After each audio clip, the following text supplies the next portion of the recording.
Diskusi di ruang publik sekarang diisi oleh ijazah. Semua stakeholder kan mengevaluasi semua kinerja kelembagaan.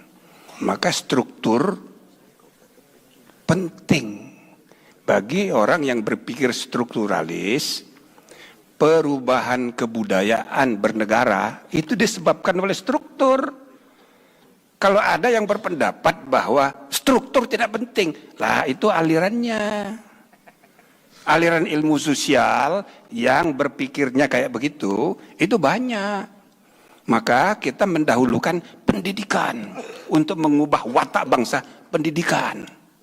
Pendidikan itu bisa 1 abad baru menghasilkan dampak. Jadi itu perubahan melalui pendekatan kebudayaan, itu penting sekali. Tapi dampaknya lama. Tapi kalau pendekatan struktural, strukturnya kita perbaiki. Dia yang akan memaksa perubahan kebudayaan kerja. Ini soal cara pendekatan. Jadi kalau mau mengadakan perubahan, kita termasuk ekonomi, maka sekarang ekonomi kelembagaan, institutional economics, itu sangat progresif sekarang. Jadi tidak hanya mengandalkan angka-angka, tapi mengandalkan perubahan struktural. Jadi jangan anggap enteng soal struktur. Ini soal cara berpikir. Jadi kalau orang sedang menduduki jabatan biasanya ya pelan-pelan, kan begitu. Ya kan, tidak mau revolusioner. Padahal ini soal komitmen, bagaimana kita memperbaiki yang ada. Orang kalau sudah sedang menduduki jabatan, dia nggak menghadapi banyak masalah. Tidak ada masalah kok, baik-baik saja gitu loh. Padahal kalau kita diskusikan di ruang terbuka banyak masalah. Nah, karena itu soal cara pandang ini itu penting. Tapi yang kedua yang juga sangat penting, pembuatan keputusan jangan hanya karena majority rules, harus ada meaningful participation itu. Itulah yang menyebabkan demokrasi kita itu berkualitas.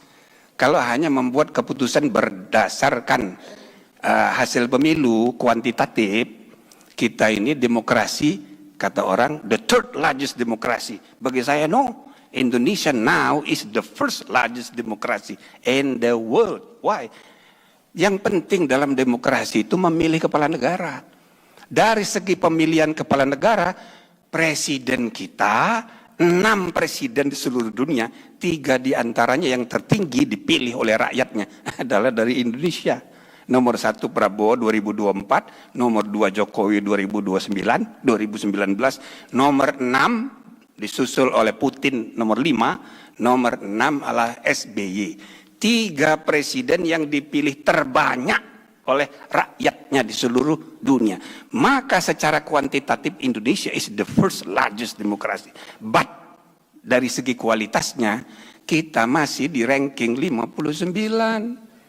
2-3 tahun yang lalu 54, sekarang turun 59. Artinya kualitas demokrasi kita ini menurun. Nah, itu ditentukan oleh apa? Oleh public participation. Jadi sekarang civil society agak turun, mahasiswa agak turun perannya dalam diskusi publik. Diskusi di ruang publik sekarang diisi oleh ijazah. Urusan yang sudah masa lalu, keluh kesah tentang masa lalu, maka baiknya kita arahkan untuk berpikir perbaikan sistem politik dan ketatanegaraan. Nah, jadi saya rasa dari apa yang tadi disampaikan, ini penting partisipasi mahasiswa, partisipasi publik, supaya MPRI betul-betul jadi rumah rakyat. Jadi jangan hanya jadi rumah orang yang mengambil keputusan tanpa diskusi publik. Karena ini yang akan menentukan kualitas demokrasi. Khawatir sekali saya kalau ibu kota cepat pindah ke IKN, nanti yang diskusi itu siapa? Maka tiap hari orang berdemo di Senayan, di Monas, tapi tidak ada yang mendengar. Karena yang ngambil keputusannya di IKN. Nah, jadi saudara, kita harus mengelola sistem demokrasi kuantitatif dan sekaligus berkualitas, berintegritas.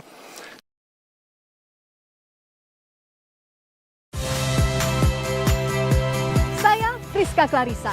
Saksikan program-program Kompas TV melalui siaran digital, pay TV, dan media streaming lainnya. Kompas TV, independen, terpercaya.